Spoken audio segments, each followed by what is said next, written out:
Je travaille dans un service informatique et donc il y a pas longtemps, il y a une collègue qui est venue nous voir, avec son ordinateur en panique parce que voilà, elle pouvait plus l'utiliser, il était complètement, planté et en fait, elle avait, pas fait ses mises à jour pendant plusieurs mois et un soir, elle s'est décidée à faire toutes les mises à jour, en même temps et là, en fait, elle a eu un bug où tous ces documents sur lesquels elle travaillait se sont ouverts tous en même temps et du coup, l'ordi, s'est figé, en fait, elle pouvait plus l'utiliser.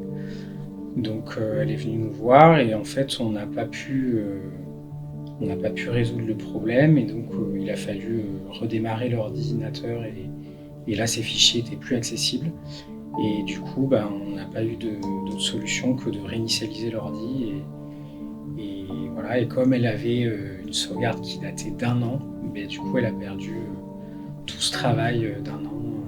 Alors ça m'a plus touché moi, c'est qu'on avait un professeur de techno, il s'était fait pirater son téléphone. En nous partageant les pièces jointes et tout par mail, nous c'est pareil, on s'est tous fait pirater, sauf quelques personnes.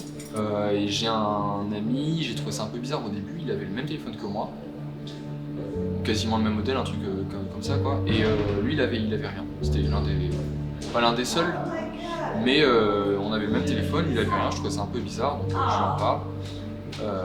Et on se retrouve finalement à comparer nos versions d'Android. Et lui, il avait fait ses mises à jour, tout ça. Donc je me suis dit, ok, je vais peut-être faire les mises à jour aussi. J'ai mis en mode automatique, ça s'est fait la nuit, et puis le lendemain, il n'y avait plus de soucis. Voilà. Donc c'est sans doute la mise à jour qui a corrigé le problème.